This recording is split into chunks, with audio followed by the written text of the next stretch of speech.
ہٹایا تو گھنٹی بجا رہے ہیں، ہٹایا تو پھر زنا کو عام کیا ہے، ہٹایا ہے تو پھر مرد مرد کی شادی کو پاس کیا ہے، ہٹایا ہے تو پھر عورت عورت سے شادی کرتی ہے اس کو پاس کیا ہے، فطرت کے خلاف، نیچر کے خلاف، بغیر کچھ سوچے سمجھے بس اپنے لاجک نکال کر دماغ پر بھروسہ کر کے ترمیم و تبدیلی کرتے گئے، آج بھگت رہے ہیں۔ ہم بچ گئے، جتنا ترمیم و تبدیلی کا کام تھا وہ ہمارے حوالے ہے ہی نہیں، وہ سب اللہ کرے گا۔ مذہب کی تلاش میں جو جستجو اور وقت لگتا ہے نا، وہ بڑا کٹھن اور بڑا محنت کش ہوتا ہے۔ آپ کو پتہ ہی نہیں ہے کہ آپ کو پیدا کس نے کیا، تو جاننے کے لیے 20 سال لگ جائیں گے۔ آپ کو پتہ ہی نہیں ہے کہ ہمارے نبی کون ہے، جاننے کے لیے 40 سال لگ جائے گا۔ آپ کو پتہ ہی نہیں ہے کہ جنت اور دوزخ کیا ہے، جنت اور دوزخ کا کنسپٹ جاننے کے لیے آپ کو لائبریری پہ لائبریری چھاننا پڑے گی۔ یہ ساری محنت بچایا کس نے؟ اللہ نے، مذہب نے، اللہ کے نبی نے، مفسرین نے ایک ایک حدیث پر 25 سال محنت کی ہے۔ وہ 25 سال ہمارے بچ گئے لیکن پھر بھی ہم کچھ نہیں کر سک رہے۔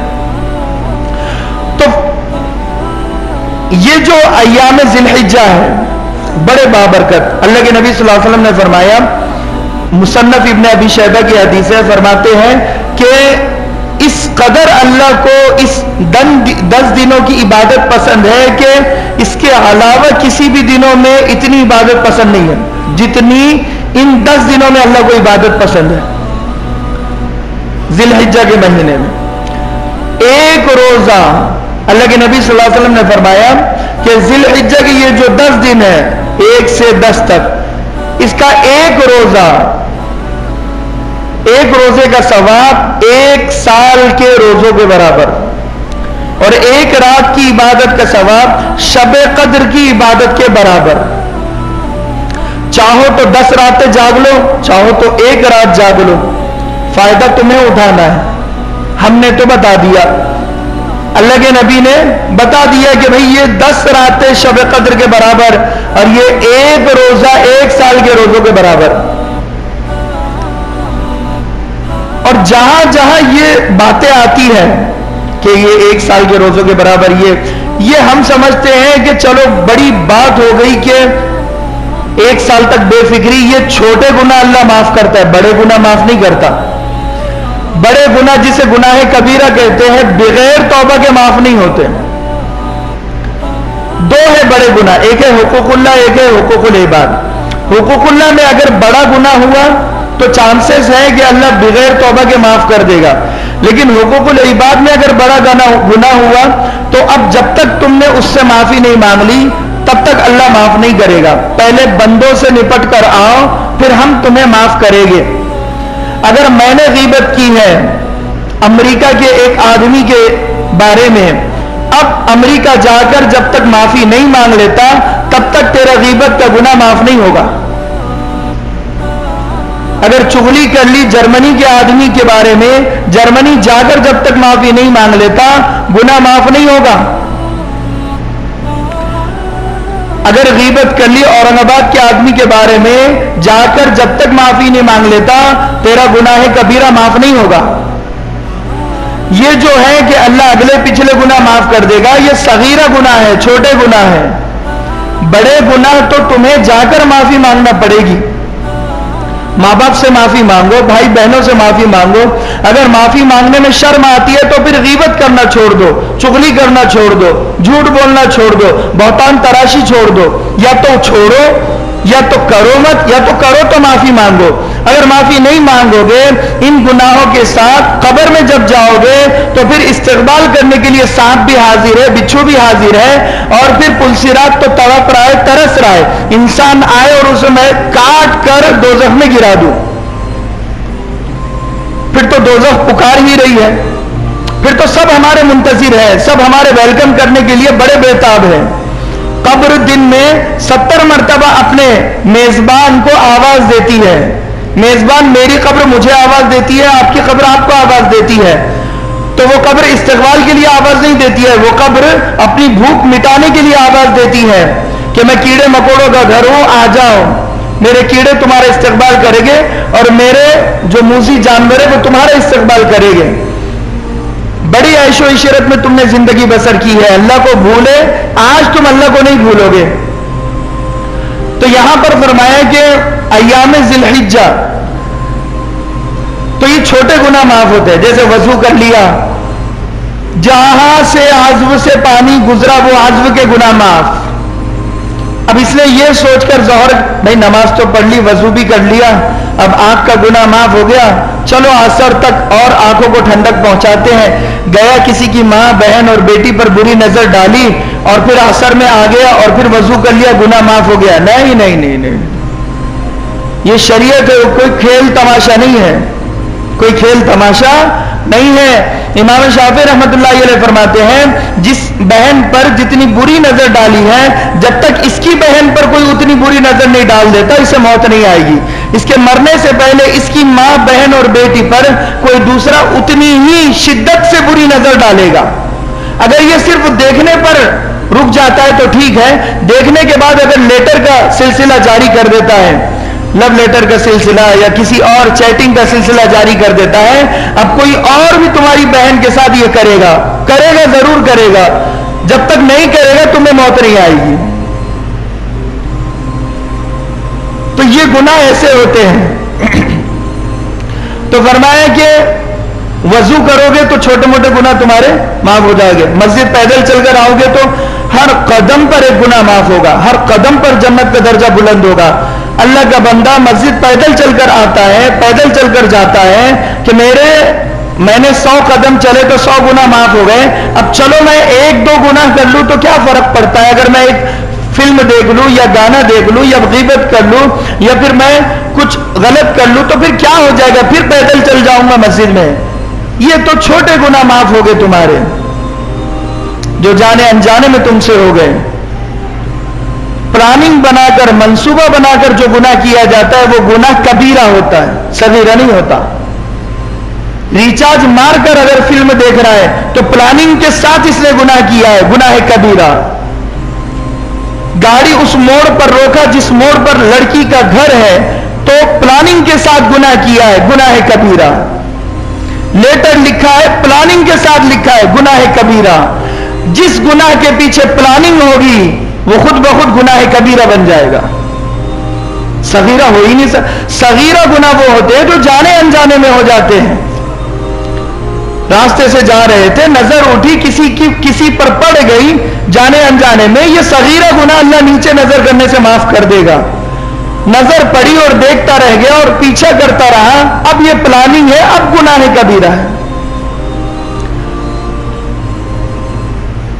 اور 2 خصوصیتیں اللہ نے اس 10 دنوں میں جمع کی ہے, اس کے علاوہ کسی دن میں نہیں ہے. جیسے باقی عبادت ہے کہ 5 فرض نماز ہے, اس کا وقت بھی فکس ہے, لیکن اگر اس کے علاوہ کوئی نماز پڑھنا چاہتا ہے تو نفل نماز جب چاہے پڑھ سکتا ہے. روزہ رمضان میں فرض ہے, لیکن رمضان کے روزے کے علاوہ اگر روزہ رکھنا چاہتا ہے شوال میں, ذی القعدہ میں, تو نفل روزے کبھی بھی رکھ سکتا ہے.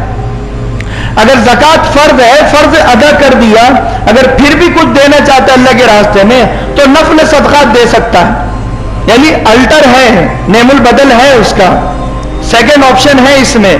لیکن حج اور قربانی یہ 2 معاملے میں سیکنڈ آپشن نہیں ہے کہ حج ہوگا تو صرف انہی دنوں میں ہوگا, قربانی ہوگی تو صرف انہی دنوں میں ہوگی. 10, 11, 12 ذی الحجہ اگر گزر جاتی ہے, 13 ذی الحجہ کو 10 کروڑ کا جانور بھی اگر کاٹے گا تو قربانی قبول نہیں ہے. بلکہ میں 13 کی بات کر رہا ہوں, 12 ذی الحجہ کی مغرب کی اذان کے بعد اگر 10 کروڑ کا جانور ذبح کر لیتا قربانی قبول نہیں ہے.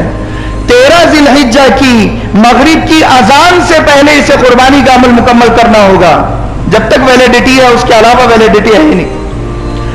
10 سے عمل شروع ہوتا ہے, 10 میں افضل ہے, 11 میں بھی ٹھیک ہے اور 12 میں بھی ٹھیک ہے.